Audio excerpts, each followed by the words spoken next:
This is what it looks like when you ran a marathon 2 days ago in a different time zone and you stayed up too late last night. I don't want to run this morning, but I got to because I cannot get off track. I have a toenail fatality from the race. It is a glorious morning. I mean, it is really great outside. It's starting to get cloudy though. I'm sure we're going to have some rain today. You know, and I was thinking this morning as I was running about how you have to be able to at least believe there's a finish line before you can ever run a race. I mean, Grant and I just finished Grant's first marathon, my seventh, and there was a time where we were just lucky to do a mile, and then we couldn't even begin to comprehend the distance of 26 miles plus.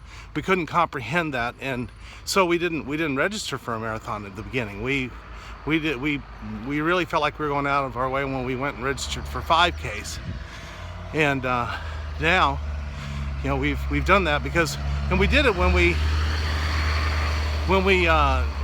finished the half marathon. Then we said, okay, I believe with a little work and with a little effort we're going to be able to finish a marathon, and that's the way things work. You shouldn't set goals that you can't see. I mean, they should be, as Dennis Waitley used to say, just out of sight, but not, just out of reach, but not out of sight. And so I was listening to The Richest Man in Babylon this morning, and this reminded me of another thing, because I've listened to this audio book hundreds of times probably, and the basics are very simple. The rules never change. Actually, the rules change, the laws don't change. I think it's okay to break a rule or two, but you don't want to break any laws, because laws are, they're in stone, they don't change. And so one of the things it says is you ought to save 10% of everything you earn. That's one of the quickest ways to build wealth. And I know that, and I've done it a lot of times, but I've never followed through. And it's kind of like the training for a marathon. We, for 5 years, had done some of the things, but we didn't do it consistently. We didn't build it into a habit. It wasn't something that we just did without thinking about it. And that's really where you have to become if you want to accomplish big things. You have to change your habits in a direction to where they'll deliver what you're looking for. And they have to become habits. They just can't be something you say, okay, I'm thinking about this today. You don't think about being on a diet every single day, or pretty soon you're off the diet, because it's painful to you.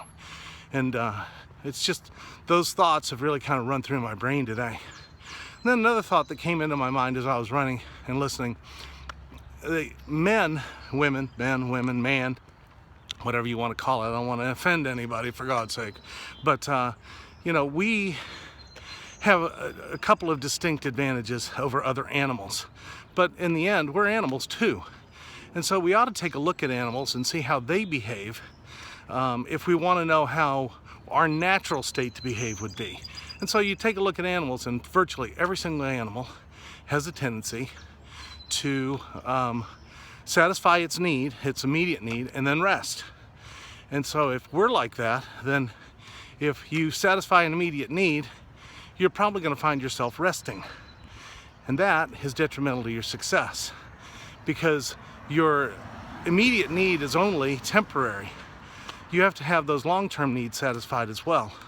And I think this is why we struggle so much when we try to help people, is that we satisfy their immediate need, and because they can't see the future, because they have been in such a desperate situation, they can't see the possibility of being out of that desperate situation. So we haven't shown them the way. All we've done is satisfy their immediate need. That's where we're falling short in helping people that really do need help. Back on track with routine. Just can't tell you how important routine has been to me, and just having a system in place where I just go and do what I'm supposed to do, and then bit by bit I get better and better. Bit by bit I get stronger and stronger. Bit by bit I get closer to the goals that I'm setting. I'm going to use routine in the other aspects of my life. I'm going to start getting better at that. I've really seen the difference here with working out and with the marathon and actually getting to that place. I'm still kind of in awe of the fact that we ran that marathon. It was such a difficult day, and just really in awe with the fact that all it took was just putting in place a plan, a goal, a routine, and following it, and we were able to get anywhere we wanted to go. And really kind of impresses me. All right, so now you've had 2 days for it to sink in that you're a marathoner, that you're a finisher. Yeah. So you've got to have a different perspective than you had. Like the first day when you finished, you were actually, I think you're kind of disappointed and upset because the race was it was different than you expected it. And then the second day, you were kind of in euphoria. Yeah. Right? And that's kind of the way it works. So today, now you've got perspective. What's your overall thought? My overall thought is I love it. I want to do it again. It was hard, and it was mostly mental, but I went out too fast. I knew that for a fact. I made a lot of rookie mistakes. I was kind of counting on the fact that there would be Gatorade, and there wasn't a lot of it. There wasn't a lot of Gatorade. So that kind of mentally disappointed me. And then at mile 20, where they had it go out and then come in, well, mile 18 to about mile 22 was an out and back, and that just kind of very disappointing. But other than that, I got to the hotel, and then just kind of crashed, and it's amazing. I love it. I feel like a different person. One other question for you before I run in here. Have M&Ms ever tasted so good? We had M&Ms on the course, and they were so awesome. I loved it. Our business calls for a lot of driving, and so we see a lot of folks. But I got to tell you, I just don't understand. It is amazing to me how many people tailgate now. And it's not, I mean, it's not even just a little bit. It's a lot. I'm on a road here that's 45 miles an hour, 2-lane road. And I would say the average distance between cars is less than a car length. And they're just zipping along at 45, 50 miles an hour, right behind each other, right on people's rear ends. I don't understand what happened to, just being courteous. It's tough to deal with. We have ourselves a major league rainstorm here, a little lightning going on. It's refreshing. It's got the air smelling clean, and just like washing everything outside. It's really fun.